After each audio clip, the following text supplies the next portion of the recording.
G'day, I'm Rob. And I'm Dave. And you're listening to the Doctor Who show, wrapping up the month of July. Dave, hello. Hello. It's actually starting to heat up a little bit in Doctor Who fandom, isn't it? It's starting to heat up in Doctor Who fandom. And in Sydney, it was 22 degrees today, Dave. This is meant to be winter. It's cold and raining here in Melbourne, so... it is still winter. I was very surprised. I was wearing a cardigan and an overcoat, and I thought, I'm a bit overdressed for this. This is a bit crazy. Oh, okay. But no, it is hotting up in Doctor Who fandom after several months of us saying it's all very quiet. We're not sure what's happening. When are we going to get some new series news? We're getting new series news now. It's starting to trickle in. It certainly is. I think San Diego Comic-Con was the catalyst for it. And we now know, I guess, a little more than we once knew. We do, so we'll be talking about that in our news segments. We, of course, have got our main feature for this month, Rob, which is us putting classic Doctors in new Who stories. Yeah, I had a lot of fun preparing for this. I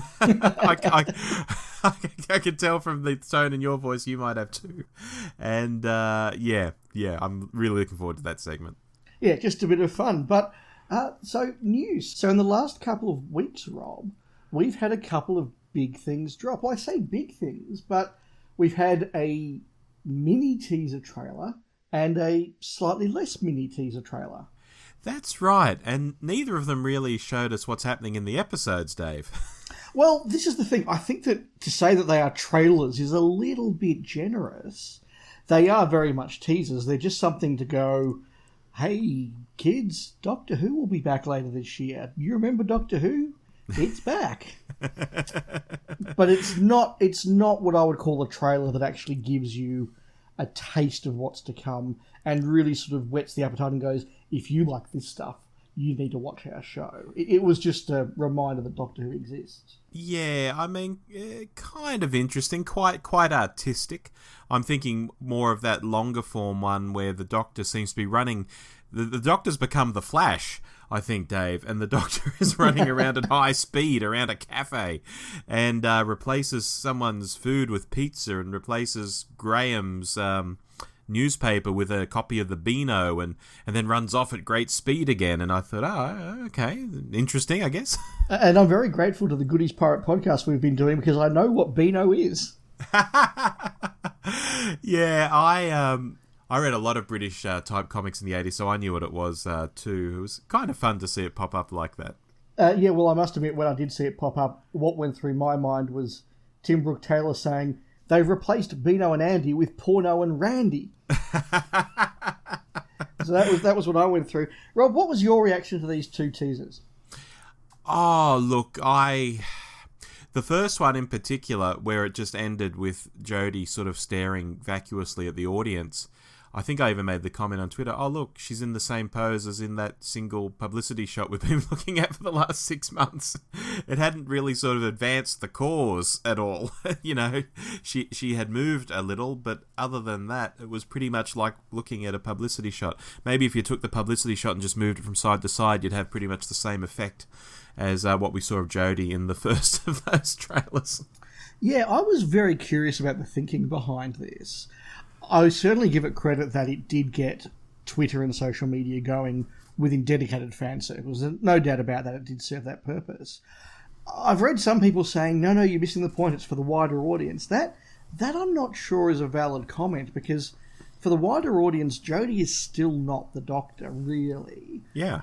And if you're going to do a teaser and say, remember Doctor Who, you like that show, it's coming back, don't you have familiar stuff in there? Don't you have some, sound of the theme? Do you have the TARDIS? Do you have a Dalek? What to me this really felt like was a teaser almost designed for like a Comic-Con presentation or for people to do reaction videos of on YouTube, because it is very much that, where is she? Where's the Doctor? Where's Jodie? There's something weird, something mysterious. Oh, there she is! Oh my God! Oh, look at her! It's Jodie. Like it felt like it was designed for that sort of a reaction. Yeah, I completely agree with you. I think it may be my parents seeing this on television, perhaps, and they'd be like, well, "What was that?" Yeah. It doesn't really tell them anything. Yeah, and unless you've really been invested in the fact that Jodie Whittaker's been cast as the Doctor and what her costume looks like, I suspect a lot of people would just go, well, who was that? Oh, they're in Doctor Who now. I wonder if they're the new companion. Yeah. Dave. I simply say I don't know how deep into the zeitgeist of just the average television viewer the idea that the Doctor is now a woman has actually seeped. The UK, probably it's a bit deeper than Australia. I don't think it's had much coverage in Australia at all. No, it made a little bit of a splash when she was announced, but I think people have largely forgotten since then if they're not fans. Yeah, exactly. And that's why I make that comment, that I don't think people would have looked at that and gone, oh, wow, that's the new Doctor. It would have been, oh, who was that? Oh, they're in Doctor Who. Okay. Yeah. Fan reactions, Dave. Did you see much fan reaction out there? Oh, my God. I saw fans tearing each other limb from limb.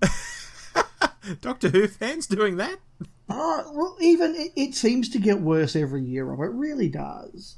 Because I saw the fans who said, this is the greatest thing ever, and just based on these 4 seconds, she is now my absolute all-time favourite Doctor. And you go, okay, well, that's great. I'm glad you're happy, but a low bar.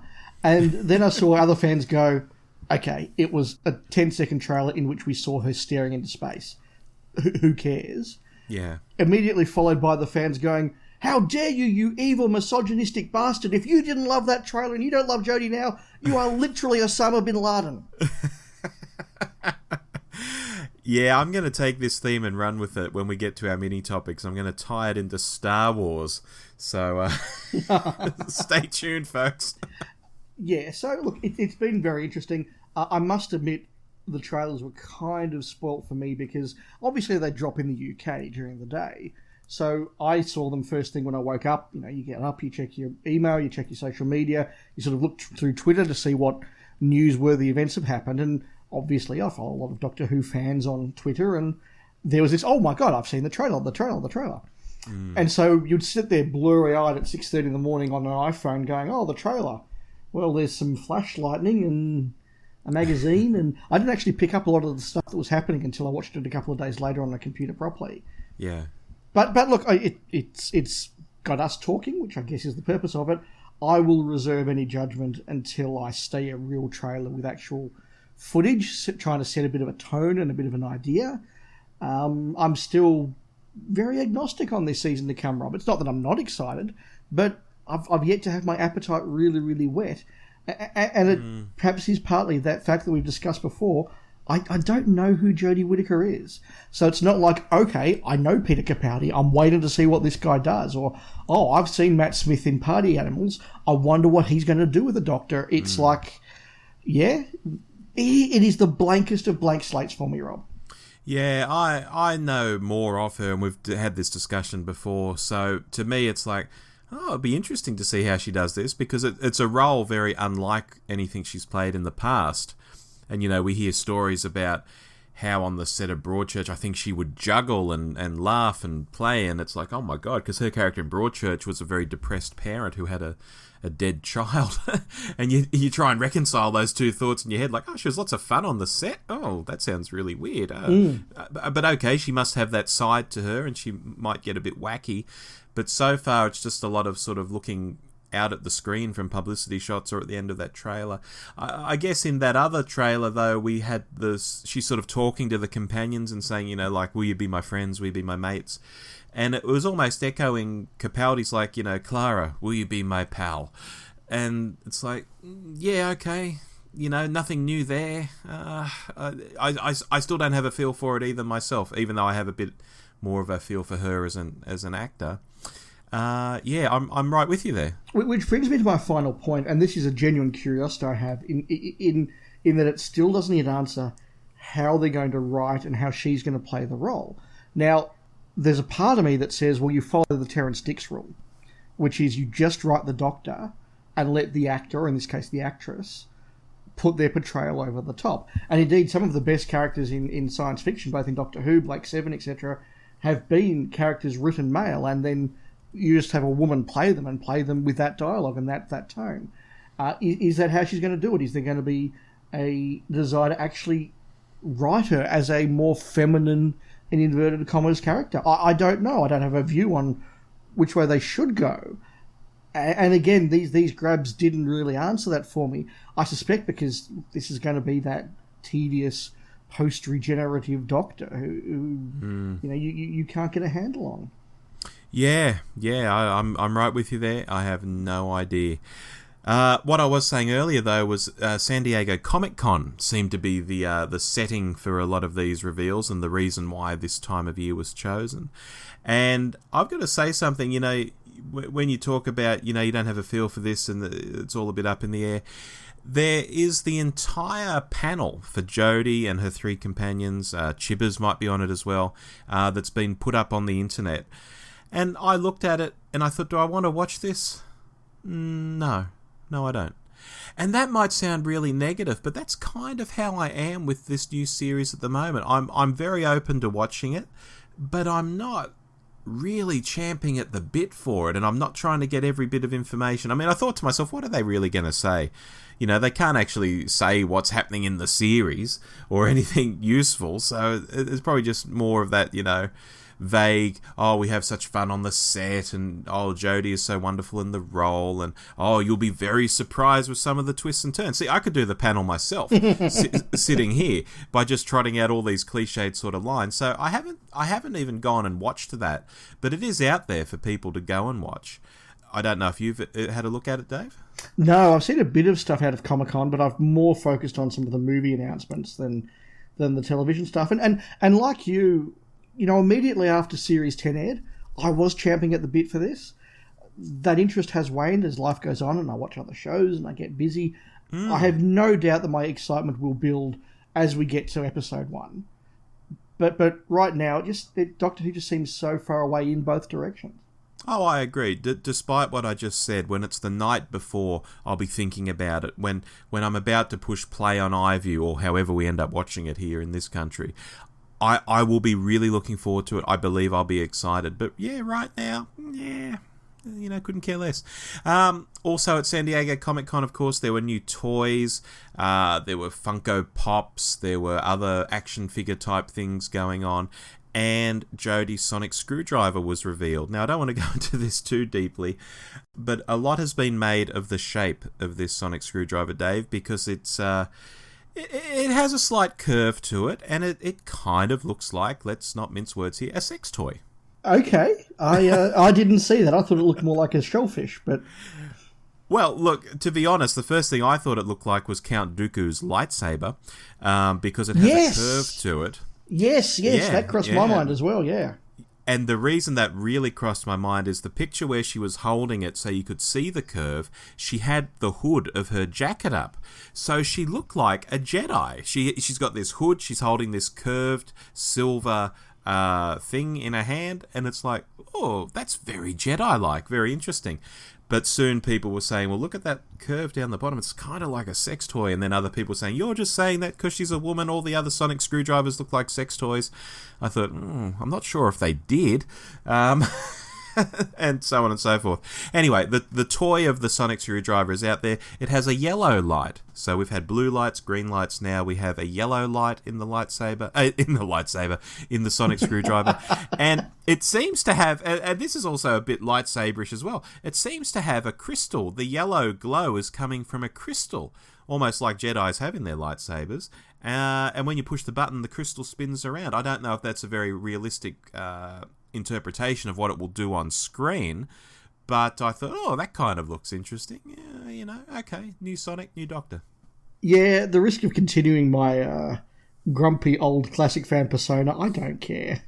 Yeah. Look, the sonic screwdrivers have gotten more and more elaborate over time. I'd kind of like if we went back to the Tennant one, and Eccleston one, just that short little one, little blue light, does what it says on the box. It's nothing fancy, It seemed to become a magic wand under Smithy and has taken on a life of its own since. It does get fans very excited, or at least a certain segment of fandom gets very excited about it.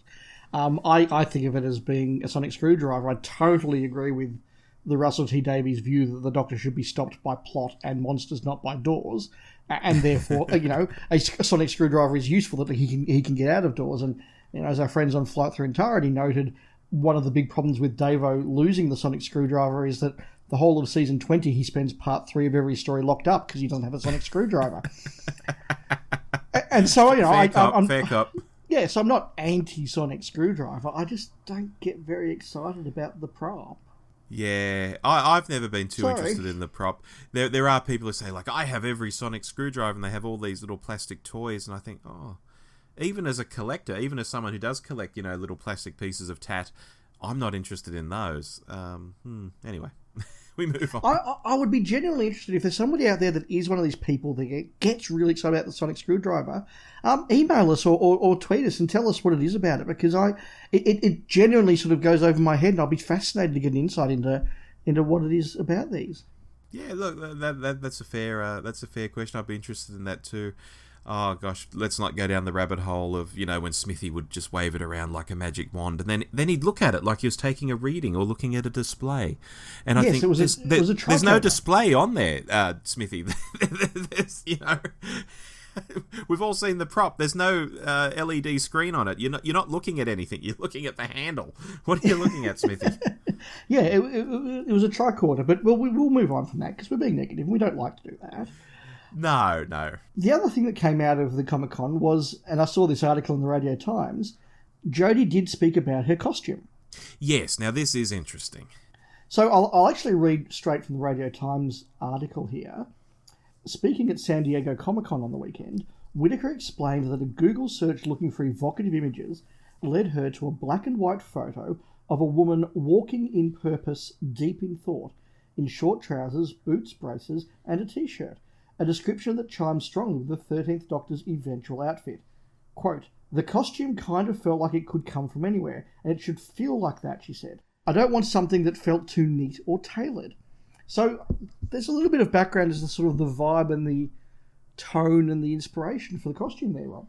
Yeah, I think that's pretty cool. And I don't mind this costume at all. I think, yeah, that's kind of quirky and doctorish. And in some of these new publicity shots, her t-shirt has seemed very maroon, very red, dark red to me, when previously I thought it was black, unless she's wearing different coloured t-shirts, which could be interesting. I mean, Eccleston wore different coloured jumpers. He had, I think a purple one and a green one at least. So it could be along those lines. Maybe she's going to change the colour of her t-shirt every now and then. I have to say, Rob, my views on the costume have warmed as we've seen more of these photos and these very small clips. Remember I said at the time when they first, deeply photoshopped photo came out of it, I said, look, this just looks like an unnatural costume. I can't judge it. Now that I've seen her wearing it in more naturalistic costumes and actually on screen, I am warming to it a lot more. And I suspect that would be the case. But it does seem to be one of those costumes that looks a lot better worn than it does in a publicity photo. Yeah, I remember too when it came out, I agreed with you that it looks static, and what I was enjoying was a lot of fan art where people were drawing it, doing different things like the coat swishing about, or maybe with the coat off, how they imagine it might look, and I was kind of excited about the fan art. And now, of course, again at San Diego Comic-Con, she appeared at the Her Universe fashion show. Her Universe is like a label for female clothing, geek clothing, and Jodie sort of walked down the runway in the Doctor's outfit. I think she had the hood up and sort of walked out, so people were like, oh, it's someone dressed up as the Doctor, and then suddenly she pulled the hood off and, it's Jodie, yay! And just watching the costume move there as well, I thought, yeah, she will walk into the room, she is unmistakably the Doctor in that costume, you won't confuse her with anyone else on screen. Yeah, no, I am, as I say, warming to it, and I look forward to seeing it properly in the series. Alrighty, let's move into the mini topics, and I promised I would do this. Yes, you teased us, Rob, so reveal. Like you, Dave, I'm starting to see people get very territorial over Series 11, and I can already see the guns being aimed at people. Like you were saying earlier, you either have to love Series 11 or you're a misogynist pig, according to some. And as I said recently on a pal's Facebook page, hello Rob McKnight, how are you? On this podcast, we seem to be holding the middle ground so far. We're not with the girl germs, the show's ruined crowd, because that point of view is just ridiculous. But we're equally not with the female doctor, right on, because men suck type people. We're waiting to see if this is a good, fun series of adventures with a gang of pals who we like. And if it is, I think we're going to give it a big thumbs up. Am I right, Dave? Yeah, look, exactly as we've done for everything else that we've watched and reviewed. If we enjoy it, we'll say so. If we think there were some faults, we'll try and say why. Yeah.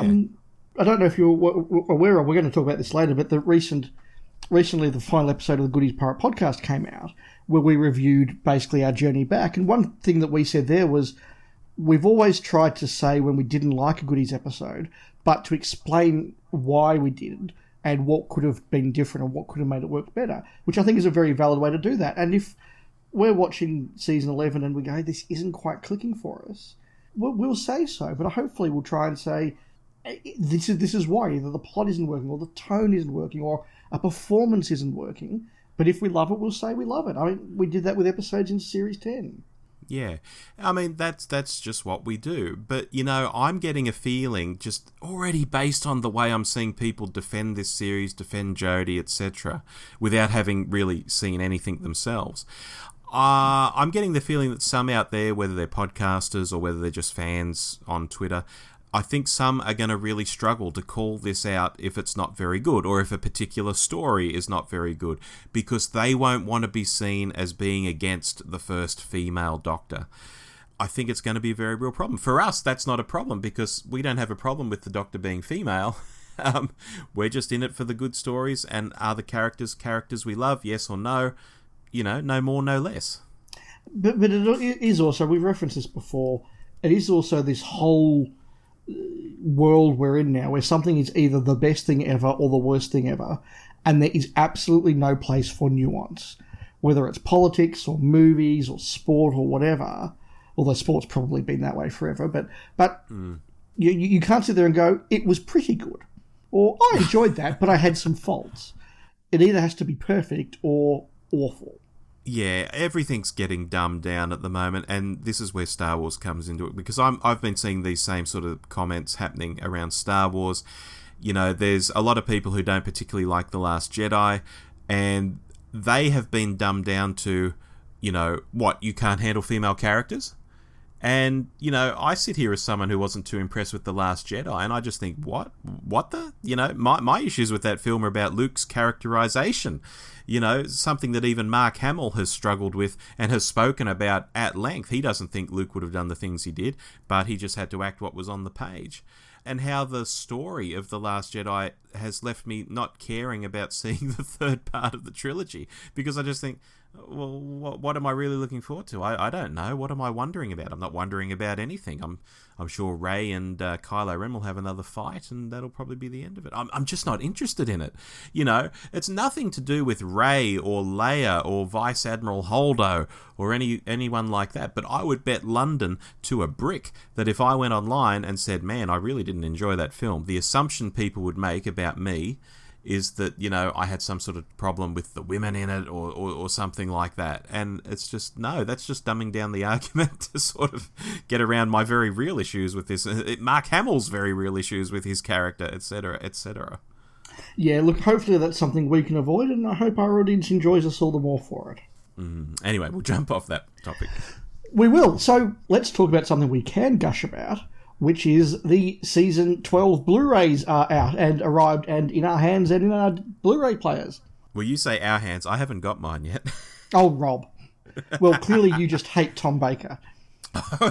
Yeah, that could be the only reason. That's the only reason. You clearly just cannot stand Tom Baker.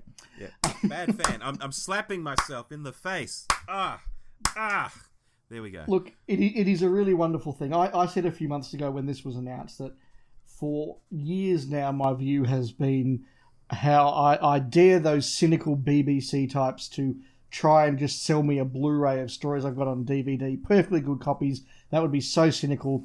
Then they announced Season 12 with the packaging and the promotion and all the material, and I just said, take my money now. And it is a gorgeous box set to hold. It looks lovely.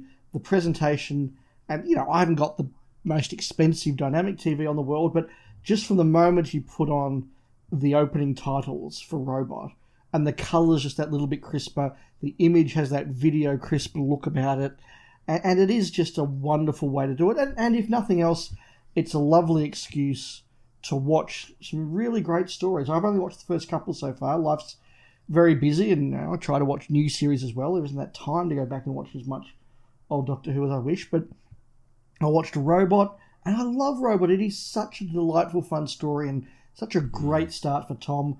And then Ark in Space, the same thing happened with the Blu-ray that happened with the DVD when it arrived many years ago, Rob. I sat down over dinner and said, right, I'm going to watch part 1 of the Ark in Space over dinner, then go about my business for the evening. And an hour and a half later, I'd watched the whole thing because I could not stop. And I've seen the Ark in Space 20, 30 times in my lifetime. But again, I just could not stop. Yeah, no, it's a wonderful season. It's the perfect season for them to release. Of course, it brings me back to that conversation we had a few months ago.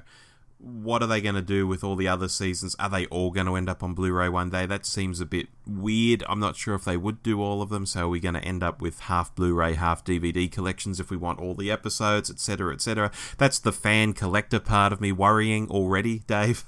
But in terms of the season 12 as a whole, just sitting there on its own, yes, beautiful. And I will get it, that's for sure. Yeah, and I'm also enjoying taking the time to sit down and watch these. So it'll work out to probably to be a story every week or so, and that's actually going to be a really nice way to just wade through this at my leisure. I know some people have gone out and they've binge watched, and that's great, but I'm really enjoying just letting this season unfold at a leisurely pace. And I haven't yet got to the extras. I'm looking forward to seeing the new Tom Baker extras. I'm looking forward to a very rainy, quiet Sunday afternoon where I will put on the Tom Baker years and just watch that craziness that is Tom watching random clips and trying to make head nor tail of some of them. Yeah, it's just a lovely presentation. I'll be interested to hear, and I haven't heard yet, how it sells, because that I think will be the biggest indication as to whether we get a lot more of them and how quickly we get a lot more of them. Yeah. I mean, wouldn't this have been a wonderful thing to release around the time of or just after the 50th anniversary, just when fan interest in the show was just such a high, you know, because it does seem like a lull at the moment. I'm not saying that people aren't going to buy this, but it just would have been nicer maybe a few years ago. I don't know. No, but hey, it exists. It's here now, and I'm loving it. Very, very good. I wanted to touch briefly on Funko Pops. Do you have any Funko Pops, Dave? I saw this on the running order, and I wasn't sure if it was a typo. What is a Funko Pop? Funko Pops, Dave, have been around for years. They're little collectibles where they take a character from pop culture, might be from Doctor Who, might be from Battlestar Galactica, could be one of the Ghostbusters. They have heaps of licenses, and they make a little figure of it, and it's got a tiny little body and a massive, massive head. Almost like a bobblehead. In fact, some of them are bobbleheads, but not always. And this massive head is very stylized, but even with very basic eyes and a tiny little nose and a hairstyle, you can instantly tell who it's meant to be. It's quite freaky. You can see these things and you go, oh yeah, that's Venkman from the Ghostbusters. Oh yeah, that's such and such, Papa Smurf, whatever it might be. Probably a bad example, Papa Smurf being blue and all with a big white beard. He's quite recognisable. But I digress. Funko Pops are extremely popular. There's actually a very good documentary about the Funko Company on Netflix at the moment. If anyone's interested in that, just type Funko into Netflix and you'll see that. It was a great documentary, actually.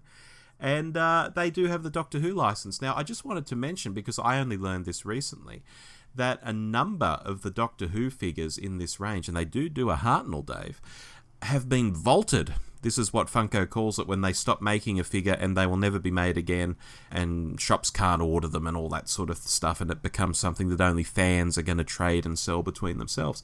And quite a few of the Doctor Who ones are now vaulted, and I thought I'd just raise my hand and say to people out there, hey, if you've ever looked at Funko Pops and thought, oh, I wouldn't mind a Smithy, or I wouldn't mind a Captain Jack, or a Capaldi from his first season with the magician's coat, they're all vaulted, these ones I've just mentioned. There's a number that aren't.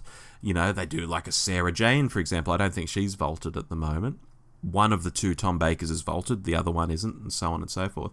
But just look into it, because once these things are vaulted, collectors, they start to go up very much in price from, what we might pay at the shops, like $17, say, in Australia for a Funko Pop. Suddenly they get vaulted and they're $25, they're $30, they're $40, they're $45. And if they were a rare run to begin with, maybe they're like a San Diego Comic Con exclusive or something like that, and then they're vaulted, my God, the prices just rocket. So if you want a Smithy in particular, he's already starting to go up in price. This is a public service announcement, basically, Dave, is what I'm doing here. Okay, well, I have nothing to add other than to thank you for your announcement. Thank you. I want to mention quickly, Rob, I've listened to The Faceless Ones in the last week. Wow, what brought that on? I have no idea. I just suddenly had the urge to watch the existing 2 episodes.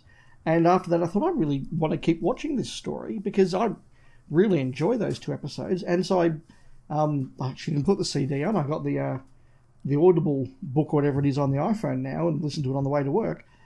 And I was really impressed. The Faceless Ones is one of those stories that really does get a bit forgotten, even though it's got existing episodes.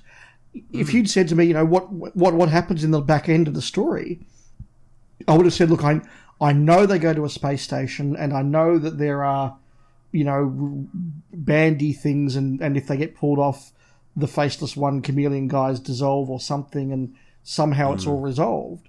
But it really didn't stick in the memory, and I was amazed at how exciting and how well it fills out a 6-part story. I really enjoyed it, and I'm going to go back and listen to a few more Troutons now, I think, over the next couple of weeks.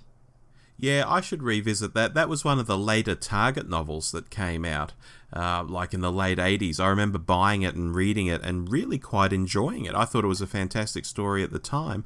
Yeah, but it's a very good Target novel, and it is one of the larger ones.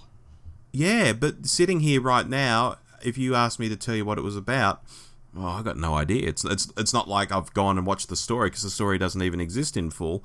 It's not like I've watched the story multiple times over the last few decades. I've read it once back in 89 or 90 or whenever it was.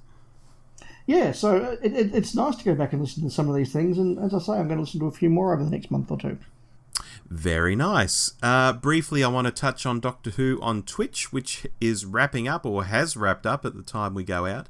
The later Doctors didn't seem to have quite the impact of the earlier Doctors. I don't know if that was because people had seen the later Doctors and they hadn't seen the black and white stuff, so the black and white stuff was more interesting, or whether they just got fatigued, like they were just sick of watching Doctor Who on Twitch or whatever.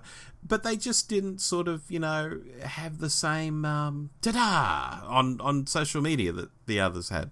Look, I agree. I haven't seen any of it on Twitch, but I have followed some of the social media. I think the fatigue has to be a big part of it, because the pace they went through, okay, you could maybe say in the first couple of weeks, I'm going to kind of clear my diary and do a few less social things and enjoy Doctor Who on Twitch, but you can't do that for weeks and weeks on end and still, feed your family. So yeah.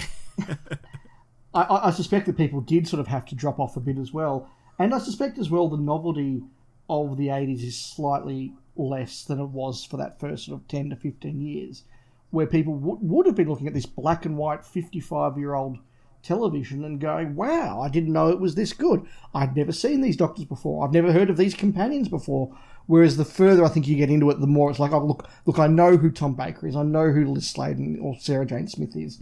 I know who McCoy is. And so there's probably slightly more familiarity. But yeah, I actually do think the fatigue is a big thing. But because they smashed through the series very quickly.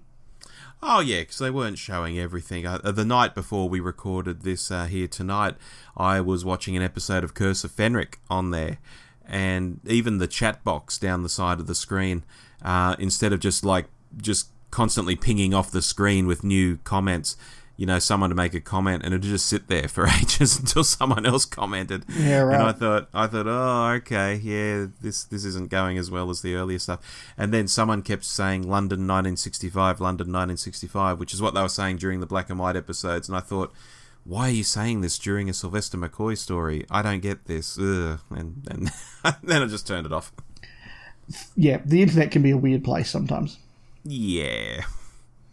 Another small thing to mention is I'm a bit over 2/3 of the way through the 31-day Doctor Who Twitter challenge.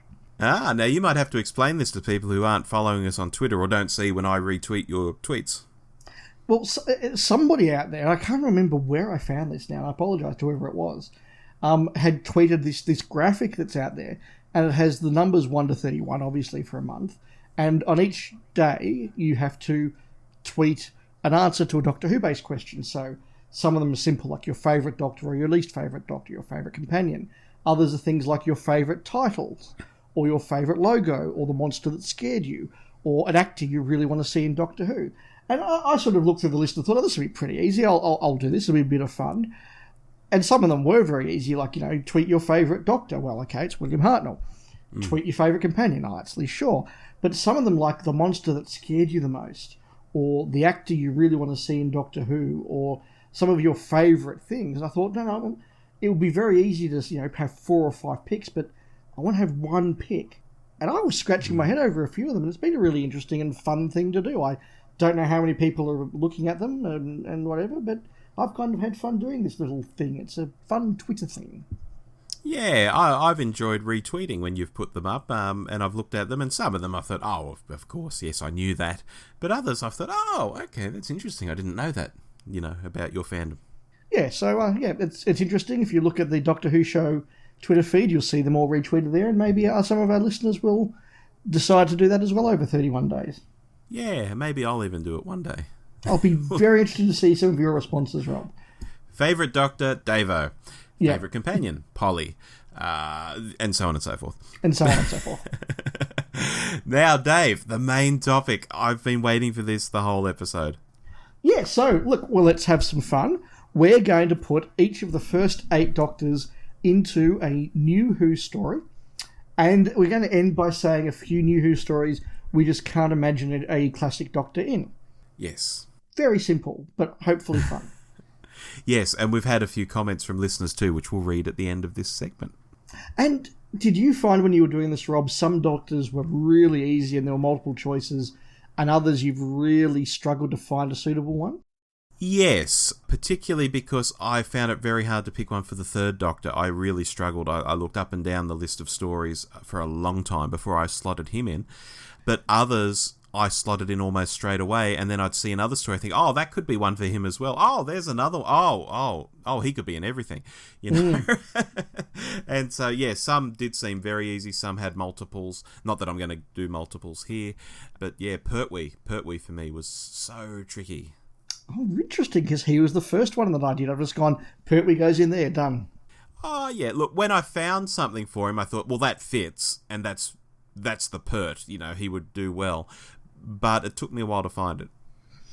Okay, so do you want to go first, or shall I?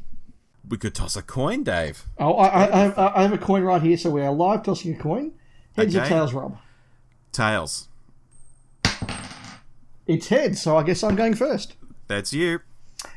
So, Hartnell. I've decided to put Hartnell, accompanied by Vicky, into the Eaters of Light. Oh, wow, okay. Because, as you know, Rob, I really like the Eaters of Light. It was one of my highlights from the last series. I think it's a very lyrical sort of story that suits the Doctor and the first Doctor. I can imagine it's historical. I can imagine him having those interactions. I can imagine Vicky going and meeting all the Roman soldiers and doing the things there. And although it would probably end in a slightly less manic way, I just thought this is a landscape and this is a story and an adventure I can imagine William Hartnell striding through and the dialogue working for him. And I think it's just a really lovely story.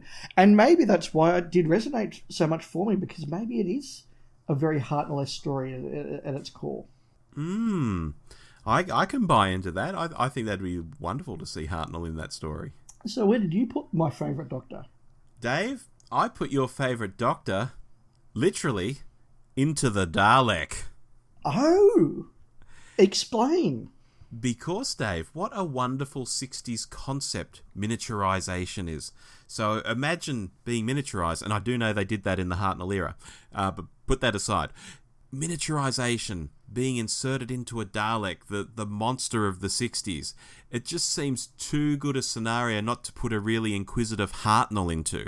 You know, could you imagine Hartnell being miniaturized and put into a Dalek and getting around and having a look? Oh, look at this. You know, that's a really cool concept. I hadn't thought of it that way, but now you explain it. That's a really cool concept. Yeah. I mean, there may be some bits later in the episode that are a bit generic and maybe not so Hartnell-y, but just the concept of being miniaturized, the concept of going into a Dalek, it just seemed so 60s, and I thought Hartnell would just love it, just getting around, having a look around inside his enemy. I like that. Thank you. A lot. So Troughton, this was a harder one for me to place, but in the end, I've gone with Troughton in Midnight. Oh, because he can act with his son. Well, I didn't think of that. Of course. Oh, that's it. I shouldn't pretend. Of course, Rob. Yeah, that was a subtle little reference I was making there. I think the story of Midnight actually portrays all of the various characteristics of the Second Doctor, because I can imagine Troughton starting off with that sort of gleeful, I'm going on holiday and I'm going on this adventure to look at this really cool stuff, and clapping his hands and being very excited and fun and interacting with the other passengers and all the rest of it. And then you could get that darker, serious Troughton as the story evolves, and that really sort of almost melancholy Troughton at the end. And I just thought all the things that he does so well are encapsulated in that story. Okay. I like that, and yes, I can buy into that. And I'm buying into some dark Troughton as well in my choice as well. So I totally get the kind of Troughton you mean there towards the end of the story. I like dark Troughton, so where have you gone? I've placed Pat into The Girl Who Waited. Oh. Now, this always felt like a 60-ish kind of story to me as well, with the funny garden sets and things, and some of the camera angles and stuff. It felt like a quirky 60s story, not necessarily a 60s Doctor Who story. I mean more of a, I don't know, The Prisoner or something. There's just something about The Girl Who Waited that felt 60s to me. And I think Pat could be very dark. You know, when the Doctor has to leave Amy behind, or let's say he's leaving Victoria behind, an old version of Victoria. Could you imagine Pat having to make that decision?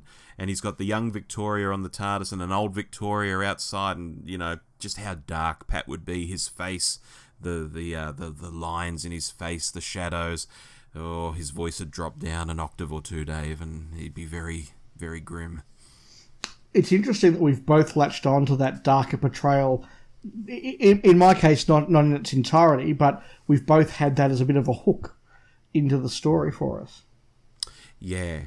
Well, that's a more interesting kind of Troughton than, you know, I don't know, skipping around with his recorder. You know, to my mind. No, I like that. Okay. Yeah, thank you. So Pertwee, this was the very first one that I wrote down. I'm intrigued. So I've put Pertwee and Joe Grant into the End of the World. Yeah. Now, are you thinking of he's taking Joe Grant into space for the first time? That kind of vibe? I can imagine the Doctor and Joe on their first trip away. He thinks he's got the TARDIS working again, but it's all the Time Lords, and he's sent to this big conference dealing with these weird alien races. He gets to have that melancholy moment where it wouldn't be my planet's been destroyed, but I'm exiled to Earth, and I need to accept this. And all of that stuff that goes on, he could be very arrogant and deal with the Lady Cassandra, and Joe could do that investigation and see aliens for the first time. I just thought this was just such a natural fit, and maybe I'm thinking Curse of Peladon in the back of my mind. Maybe this was too easy in that sense, but when I got there, it just felt so right. Yeah, no, I can go with that. And it's interesting you mentioned Curse of Peladon, because for my Pertwee story, there is an Ice Warrior in it, Dave. I've gone with Cold War. Oh. You see, I thought when you said Ice Warrior, you're going to go with Empress of Mars, but Cold War, go on. Cold War. As I say, this was the hardest for me to pick without being really obvious, like doing something like The Hungry Earth or something, which basically felt like a Pertwee story at the time, and saying, oh, well, I put Pertwee in the Pertwee story. But I think here, you know, Pertwee in the Cold War with an ice warrior, threat of nuclear missiles flying about. It just seemed a very Pertwee thing to do, and it would get John on a naval vessel. He'd love it. There'd be all sorts of, shenanigans going on, and I just think, once I hit upon it, I thought, Pertwee, Cold War. Yep, that makes a lot of sense. I like that one too. Okay. So Tom was one of two I really struggled with. However, in the end, I've actually gone and picked two different stories for two different reasons. Okay. So for the first one, I've put Tom and Sarah Jane Smith into Smile. Oh, okay. Yeah. And again, it's that different sort of early Tom, where at the start of a story he could be going through those fields and exploring this deserted space station with Sarah Jane Smith and making comments about all these funny robots and all that sort of thing, but then getting that grimmer Tom as he works out what's going on. Plus, of course, you get all the stuff with the children, and particularly that young kid. And Tom works so well with those kids that you could just imagine those interactions being really, really good. So I just thought, the more I thought about it, every scene in this story, I could see Tom working in. Yep, big tick there. But at the other end of the spectrum, just for a bit of fun, I've put Tom and Lalla Ward's Romana into the Unicorn and the Wasp. Ah! Because I could just imagine that as a season 17 story.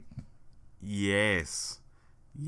Now we're going to revisit the Unicorn and the Wasp later in this segment. Oh, okay. For different reasons. But yeah, so not a snap directly, but interesting you bring that one up. So where did you put Tom? Dave, I've put Tom, and it may seem very obvious, into Mummy on the Orient Express. There's silence. Yeah, okay. Now, it may seem obvious with mummies that people think of Pyramids of Mars and such, but this was the first episode I can recall where people said, my God, did Tom Baker deliver that line, or did Peter Capaldi deliver that line? There was a particular line in the story where he said it almost exactly like Tom. And it got me thinking how the Doctor acts very Tom-like in it, and conversely how the Tom Doctor would probably go quite well in it too, maybe with Sarah Jane or someone like that. And I thought, yes, I think Tom would absolutely smash Mummy on the Orient Express. And you know what? I want to change your answer a little bit, Rob. I want to put Leela in there as well. Oh, okay.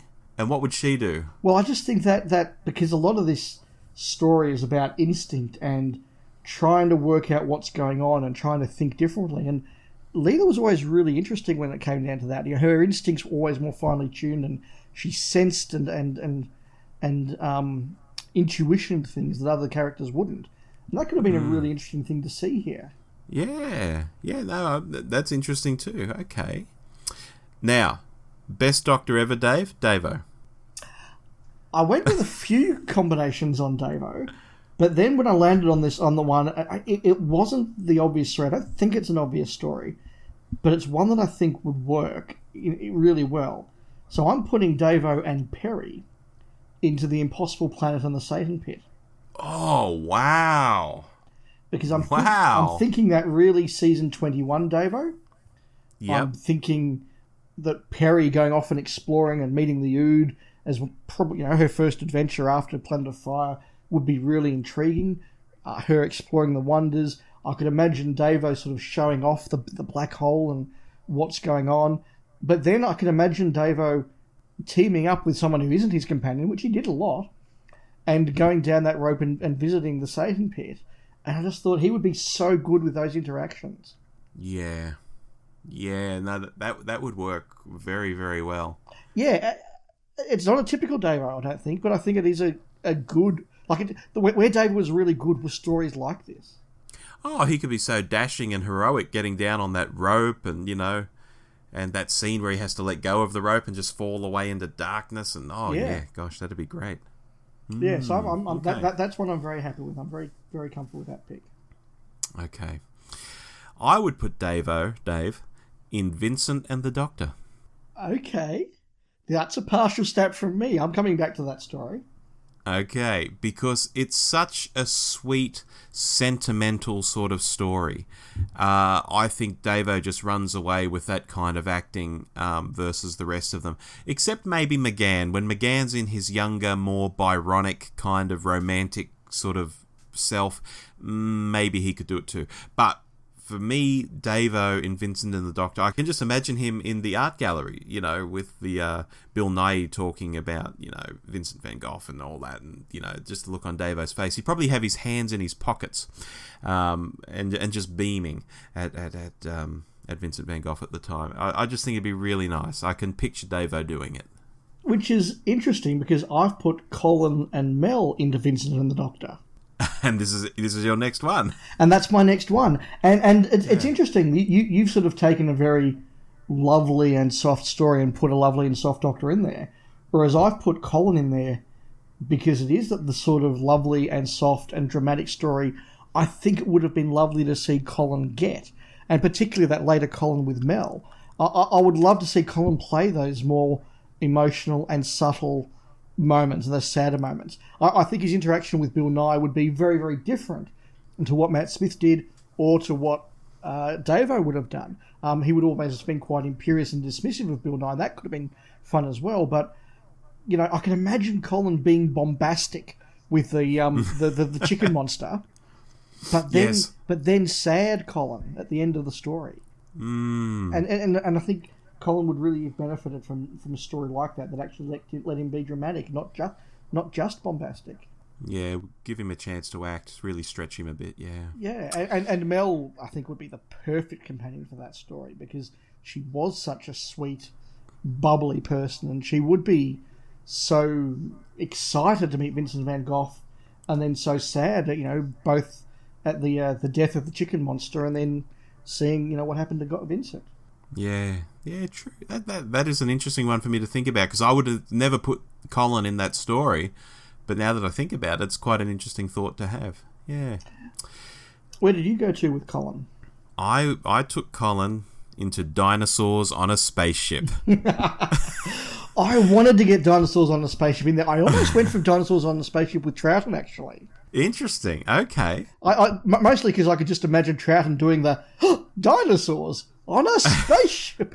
It just seems such a Troughton line. But go on, Colin. Yeah, I thought, what a wonderfully colourful, bonkers kind of situation for him to be in. He'd get to play off historical figures. Last episode we were talking about H.G. Wells in Time Lash, and it got me thinking, what about more historical figures like Nefertiti and so on, This could be a lot of fun, and on a spaceship I started thinking of Terror of the Vervoids for some reason and how that was a really good story, so maybe I'm thinking of a later Colin Doctor as well, just getting around having this just crazy story and just doing something fun, whereas a lot of his stuff is just so grim and he's so angry and all that sort of thing. So, Dinosaurs on a Spaceship. It is interesting there, isn't it, that we've both gone with Colin for trying to find that fun adventure that would actually sort of take him out of, frankly, what a lot of his era wasn't, or what a lot of his era was, and give him something that it wasn't. We've approached it in different ways, but both with the same sort of thought. Yeah, and I mean, look, I still love Revelation of the Daleks. I think Revelation of the Daleks is his best episode. However, I do like to see the fun stuff as well. Now, Rob, McCoy took me quite a while to really be happy with. Mm-hmm. But once I landed where I was, I actually became happier and happier with what I've chosen. And I've chosen to put the Seventh Doctor and Ace into Face the Raven. Oh, with the same ending? With the same ending. Because when you think about it, McCoy's Doctor is really defined by that manipulative planning ahead. He's always 3 steps ahead, the chess player on multiple boards, all of that sort of thing. And Face the Raven would be exactly that sort of episode where he would think he's doing all that, he's got it all planned, and then Ace goes and does an Ace-like thing, which is do the brave, I'll just take this on and I'll fix the problem and it'll all be sorted. And suddenly the Doctor's manipulation hasn't worked and his planning hasn't worked, and he's got to deal with those consequences. I could see McCoy falling into that trap, and I can see Ace taking that move, in some ways more than I can Clara. I could see Ace just doing the crazy brave thing, without really thinking it through and suddenly suffering the consequences. Well, I was going to jump in there and say Ace wouldn't be smug about it, because we had Clara just being so smug that I'm like the Doctor, I'm as good as the Doctor, even calling herself the Doctor in one of those earlier episodes. Was it Flatline or something like that? And here, I think Ace would just be more, I'm going to help, I'm going to save things, and then realising that, no, she's going to die, and she'd be like, Professor, do something. Yeah. And he can't. Yeah, and, hang on, I planned this all ahead. It was going to be different. What's going on? And no, this wasn't what I intended. And she said, well, why didn't you tell me? And all of that. All of that season 26 stuff that goes on. I just thought that Face the Raven would fit so well into season 26. That's a really good one. That might be my favourite pick of yours so far. Yeah, I'm pretty pleased with that one. But where have you gone with McCoy? Dave, I've gone Unicorn and the Wasp. Oh, this is where you put it.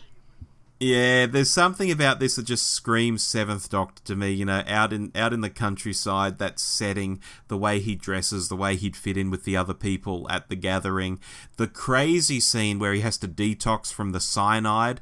That Tennant does quite a good job of. It's quite comedic, but could you imagine McCoy doing it? Like, could be knocking things off the shelves, and he's guzzling things and spitting things out, and he'd be absolutely great doing that physical comedy during the cyanide scene. And just in general, I think meeting a historical figure, a very British historical figure like that, there's something about the late 80s McCoy that I just think, he just fits right in there for me. Are you going Ace or are you going Mel? I would go Ace. Okay. Because when you said it, the image that I got was of that shot of McCoy with his jacket off in that jumper, lying back in the sun, just kind of relaxing in Silver Nemesis. Yeah, that's the kind of vibe. Yeah. That's the vibe. I see that. I totally see that vibe.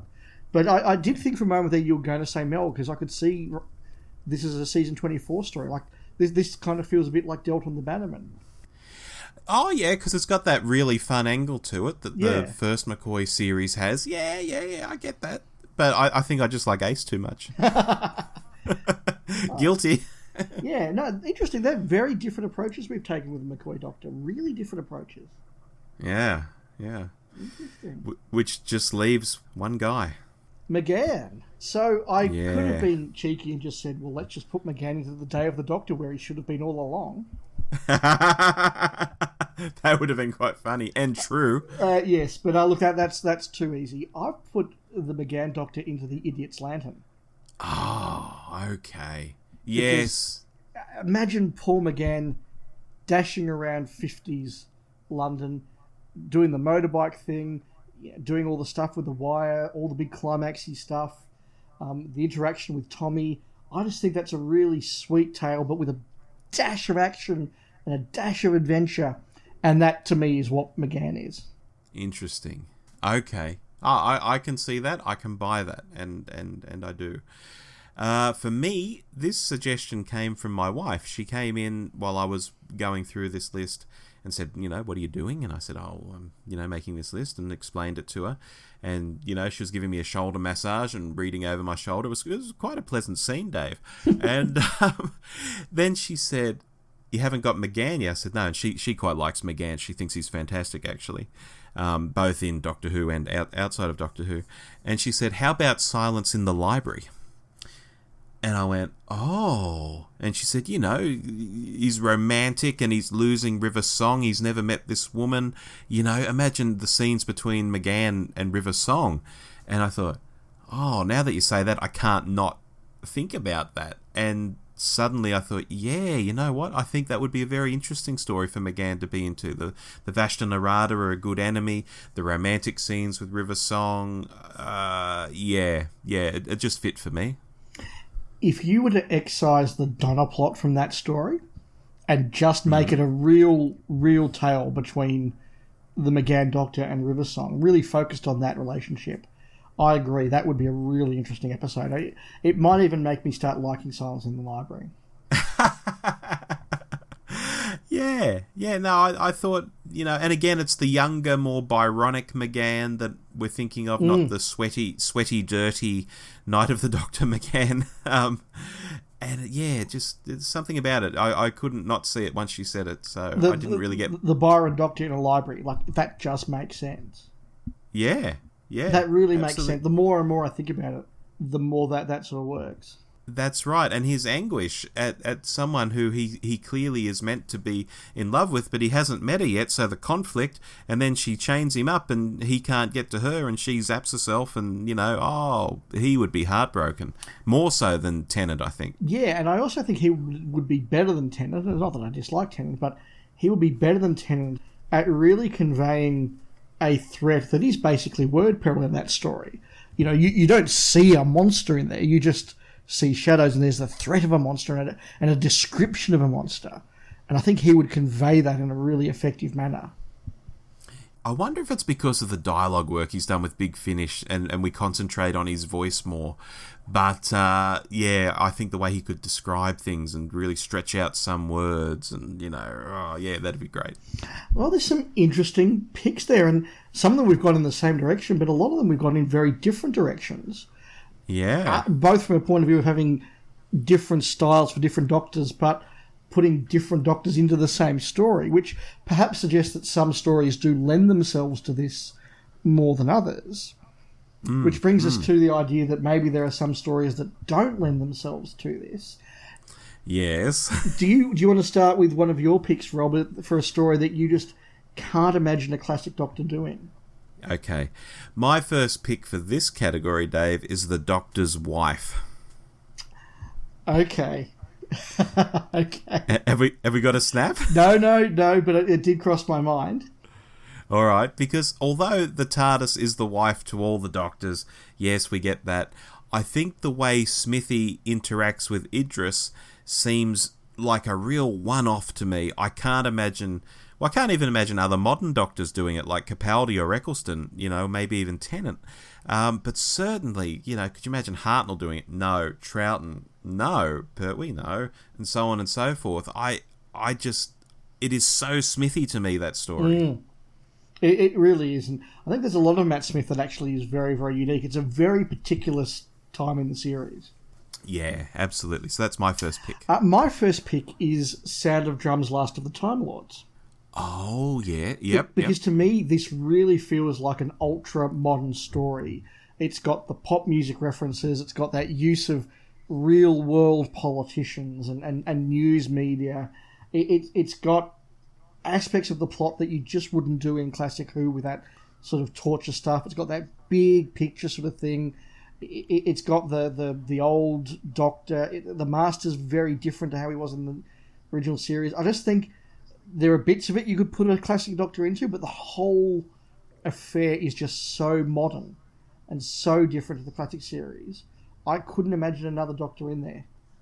And you know what it's got, Dave? It's got that Jesus Christ moment where he flies through the air. Could you imagine if they went to Eccleston and said, and in the next scene, Chris, you're going to fly through the air like Jesus Christ? I'm not having that.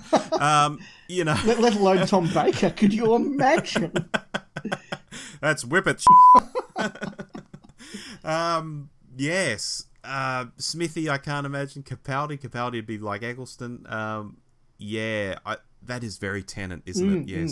Yes. Yes. Have you got another one for us, Rob? I do. I have a second and final one, and it's another Smithy story. And that story is The Lodger. Oh, okay.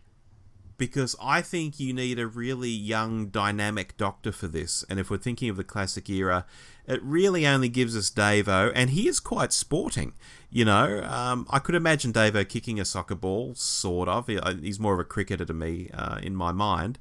But just broadly, he still doesn't work. He's not young in the way Smithy is young and sort of zany in this story. I can't imagine Davo going in, because I'm already discounting all the other Doctors instantly, because I don't think they'd fit at all.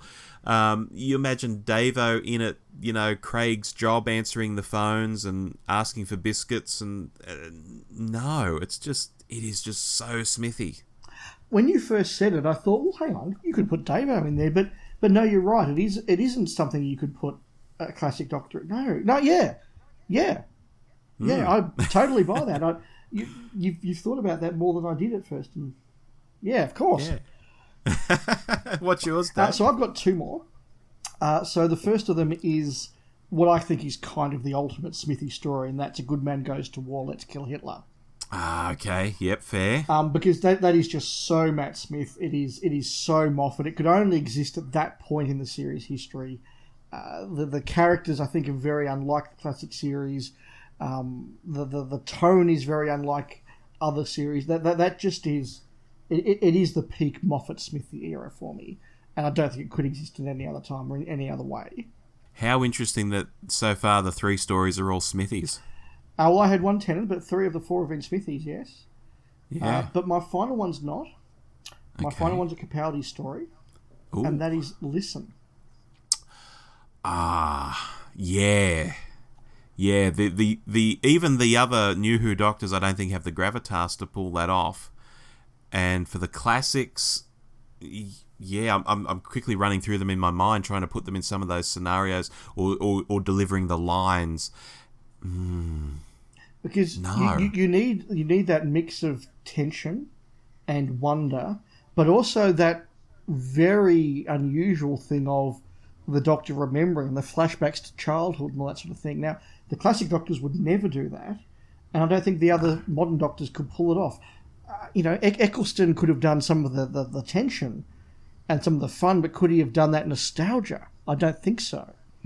No, it's a really Capaldi unique experience. And Listen is possibly my favourite Capaldi story. What was the penultimate one called? World Enough and Time. World Enough and Time would be competing with it, but Listen's probably my favourite Capaldi story, and it is so Capaldi. Yeah, no, I can't disagree there. I think you've nailed it. Well, there you go. We've had some stories that we've had a bit of fun with, and I want to see a few of these now. Yeah, wouldn't that be good if they could somehow make them? That'd be wonderful. It will. So we look forward to hearing a few more ideas from what our listeners have to say on this and what they thought of our picks. But we have got a letter and a couple of tweets, Rob. We do indeed. So what shall we start with, Dave? I can do the tweets if you want to do the letter. It sounds good to me. All right. Simon Pittman on Twitter @LibraryPlayer says, I'd put 9, as in Eccleston, in the last Christmas special Twice Upon a Time. It would be interesting to see how he'd get on with the first Doctor. You got an opinion on that, Dave? Well, it's interesting that he substituted a new Doctor for a new Doctor, and Eccleston is so far away now that you can do that. That's my first point. I think that Eccleston and the first Doctor would have actually gone on quite well, because they're both very pragmatic, slightly abrupt people. They would either get on very, very well, or they would not get on at all. It would be one extreme or the other. That's true. Very true. Simon goes on to say, I could imagine 7, as in McCoy, in Day of the Doctor as the War Doctor. I know that's cheating a bit, but I can imagine 7 fighting in the war. And 1, as in Hartnell, in Stolen Earth, just because it would be interesting. Yeah, that would be yeah, okay. I mean, Hartnell had some great Dalek epics, so I see it fitting there. Yeah. What about McCoy as the War Doctor? I like that a lot. I actually like that a lot, yeah. Yeah, because he certainly has the personality for it. Particularly McCoy now, in 2018. Oh, that'd be very good. Yeah, I think that would actually work really, really well. All right, our second tweet is from Uncle Phil, a.k.a. Dr. Philip Basket, @Phil2K on Twitter. He says, 60 is a lock-in for the Pandorica Opens and the Big Bang, the Rings of Akatan, Magician's Apprentice, Witch's Familiar, and Blink. I think he quite likes Colin Baker. I think so too. I'm just trying to work my way through all those. Pandorica Opens, yes, I could see him having a lot of fun there. Yeah, he could make that big speech. He could stand up on that rock and shout at the aliens. Yeah, I could definitely see him doing that. Rings of Akatan. I could definitely see him in the Marketplace. I think he'd be really good in that early stuff. He would deliver the... Then the children start singing, Dave. Yeah. And everyone turns off. I have no doubt Colin would deliver that speech well, but can I imagine his Doctor giving a speech rather than bursting in and doing something big and dramatic? I'm not sure. But I can see him in the market scenes at the start. I think he'd be really good there. Okay, so Magician's Apprentice, which is familiar. Yeah, that makes sense. The Doctor's slightly loony in that, and Colin could do that well. I could definitely imagine Colin pulling Davros out of his chair. Yeah. And driving it around. Yeah, that works. And finally, Blink. That's interesting because the Doctor's not really in Blink. Yeah, well, barely. Barely. And I guess in that sense, why not? Yeah, it's a pretty easy thing to be on those video links and things. Yeah. No, some different thoughts there, but yeah, interesting thoughts for Colin, and none that we picked. No, not at all.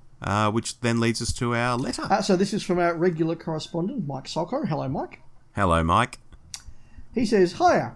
This topic should make for a fun discussion." Well, I hope it did.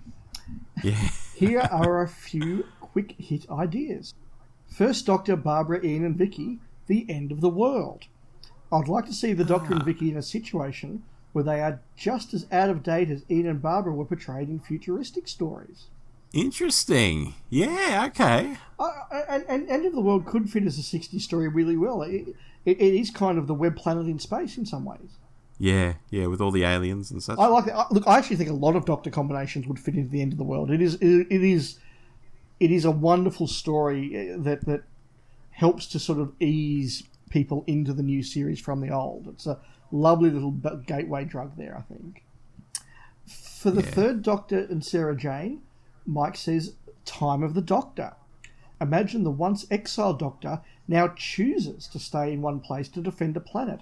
What a character arc. I love that idea. He's finally got his freedom, can travel anywhere in the universe, and he then chooses, no, I'm actually going to exile myself to this planet. Yeah. Yeah, it's a really clever idea.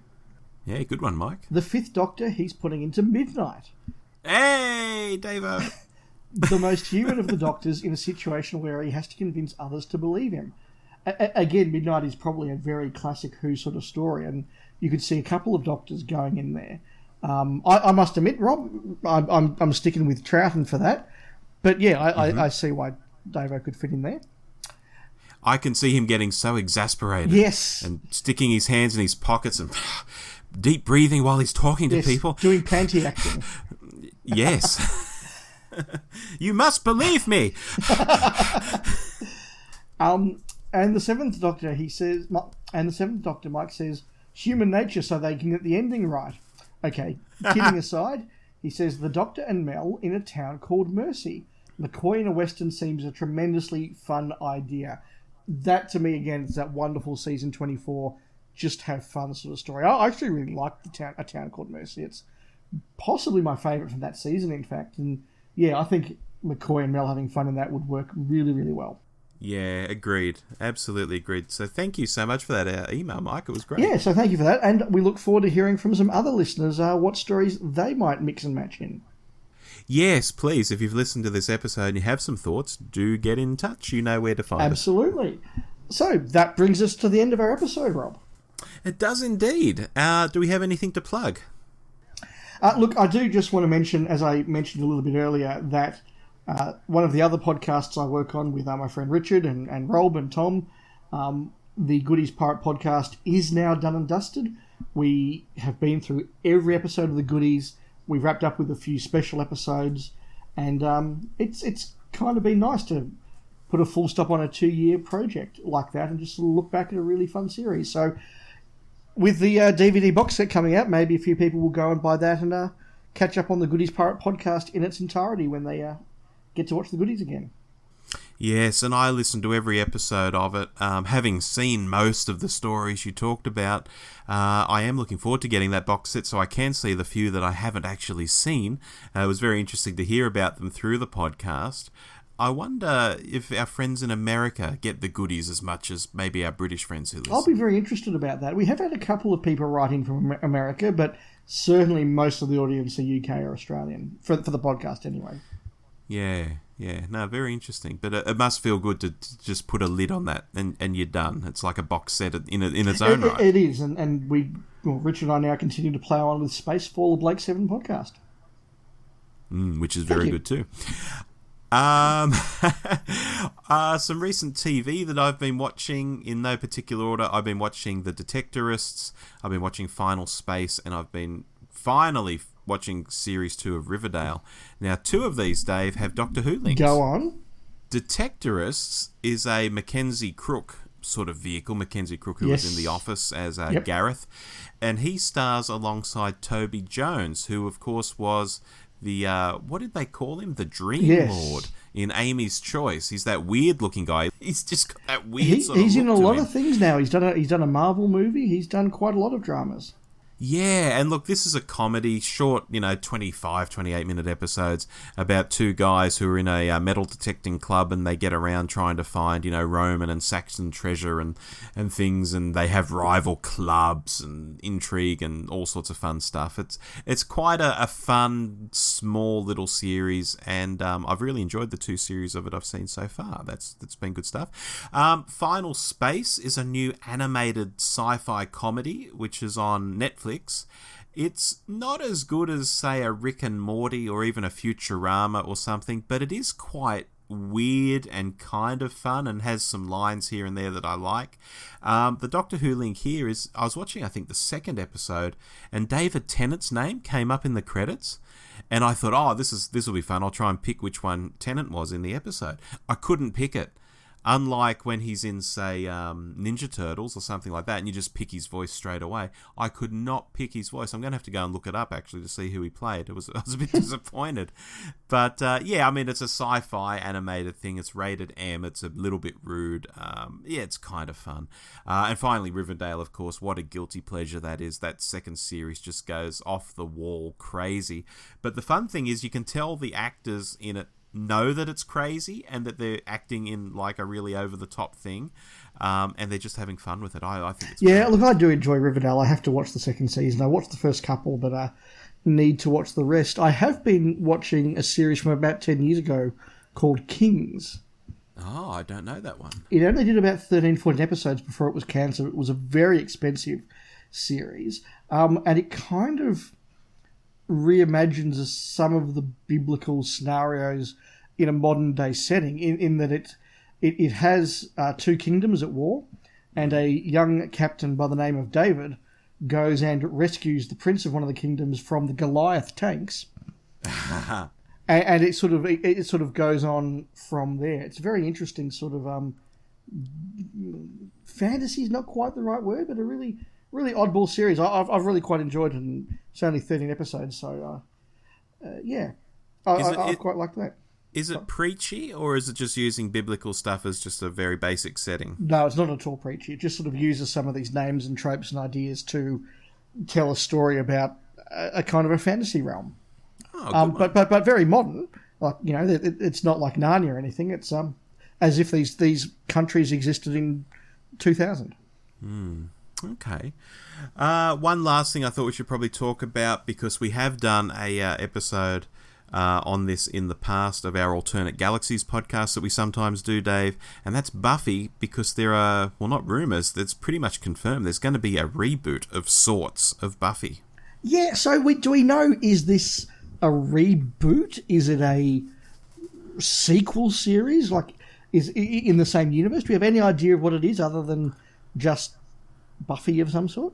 My take is that all these news outlets, one of them somewhere has said reboot as a lazy way of saying they're bringing the Buffy world and universe back. Right. And everyone else has jumped on saying reboot. My sense is, reading more widely in the press release, that the Buffy universe as we know it exists. Buffy existed, everything's existed. They're just in the modern day with probably a new Slayer. I mean, there's tons of Slayers at the end of the final series of Buffy. Spoilers. Maybe it's one of them. Maybe something else has happened and things have moved on from there. I don't know. But, as long as they don't overwrite the old Buffy series, it's good that, maybe some modern kids can watch it.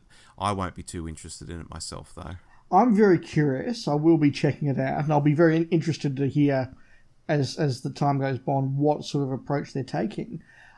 I do wonder, though, as much as I love Buffy, it is so 90s. I mean, like, it is so 90s. Yes. Which is great, because I am myself so 90s. Yeah. But I'm curious, can you do Buffy not 90s? Would it still be Buffy? And if you did it in the 90s style, who would watch it? Well, indeed. I mean, they will set it in the modern day, but I know what you mean about doing it in that 90s look, even if it is a modern series. I just don't know. Can lightning strike twice? And, what themes are they going to do? Are they going to be in high school? Will there be big bads? Will there be a forbidden romance? The vampire will get it on with the Slayer. We've done all that, and if you're not doing that, then what are you doing? Or is it just a modern take on the show so that a whole new generation gets their version of Buffy? Yeah, well, you'd think so, but I can't see it lasting 7 or 8 seasons, that's for sure. You are right when you say lightning in a bottle. I mean, that cast, Michelle Gellar and Seth Green in his little roles, and Anthony Stewart Head particularly as Giles. Like, there are a number of performances in that really shouldn't work but did, and it would be very hard to artificially recapture that. Good luck to them. I mean, there have been some really good reboots and resets of series over the years. I mean, Battlestar Galactica surprised a lot of people. That's probably the benchmark for a reboot series, and that did find that balance, I think, between, it did overwrite the 70s series, but it did it in a very homaging way and a respectful way. Yeah, and I actually like the reimagined BSG over the original series. I watched the original series as a kid, but I think the new BSG is so much better. So I'm not adverse to reboots when they do them right. I just think in this situation, unlike BSG where it was replacing kind of a hokey old show, they kind of got Buffy right. There's maybe a series or two that aren't so good, but out of the whole, it's pretty damn good. Yeah. Does it really need redoing? I don't think so. Yeah, I'm curious, but just not sure what the motivation is. Yeah, but I mean, conversely, we've got Sabrina the Teenage Witch coming, which I never watched, but you were a fan of, and that'll have sort of a Riverdale vibe to it as well. And that's the interesting thing, though. That is a reboot in the real hard reboot sense of it's going to be, from all understanding, a phenomenally different show. Completely different in sort of tone and style and intent. So it is going to be, frankly, a whole new series that's just spawned by the similar sort of source material. Yeah, so I mean, what can you do with Buffy? Because Buffy was funny in places, but also serious. It was kind of violent in places, but also, kind of hokey. It kind of trod all over the place. So you can't say, well, the modern Buffy is going to be really dark and scary. Well, Buffy was that. Or the modern Buffy is going to be really, really funny. Well, Buffy already was that as well. So it's like, where do you go? Yeah, or maybe they do something like the new series of Will and Grace, where it literally is those exact same characters just picking up 10, 12 years later. Yeah, that'd be fun. It'd give Nicholas Brendan a job and so on, but no, I think it's going to be a new cast. It'd be interesting if they brought Sarah Michelle back from time to time, Well, I would be surprised if there weren't at least some cameos or something going on there. Yeah, you'd want to think they'd trade on it, in some way. Yeah. Well, we'll be watching and seeing. But until then, I guess we've got this episode to wrap up, Dave. We have, so I'm going to be absent next month, Rob. Yes, you are, and I'm still tossing up what I'm going to do without you, Dave. Yes. It could be anything. I might get one of our regulars in to have a chat. I might do a clip show. Wouldn't that be fun? Yes, no apology, listeners. I'm going to be spending 5 weeks out of Melbourne, 3 of them in Canberra with work, and 2 of them on holiday. Yeah, no, that's fine. Dave does this from time to time, folks. Don't be alarmed. He'll be back.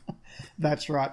But I'm very much looking forward to the month after that, where, well, we're going to be doing a topic that is very close to my heart. Yes, I've had my fun with the Davo special, and now, Dave, you're going to have some fun with our Hartnell special. I'm quite looking forward to it too, I've got to say. That's right, and I'm quite looking forward to lying on a beach in Hawaii and just listening to what you produce with whoever the guest person in this chair is in August. Or the clip show. Or the clip show.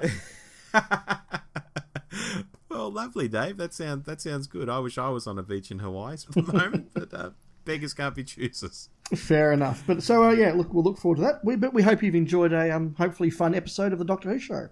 Absolutely. And do write in, let us know what you think. And until next time, I've been Rob. And I've been Dave. We'll see you later. Bye. Bye.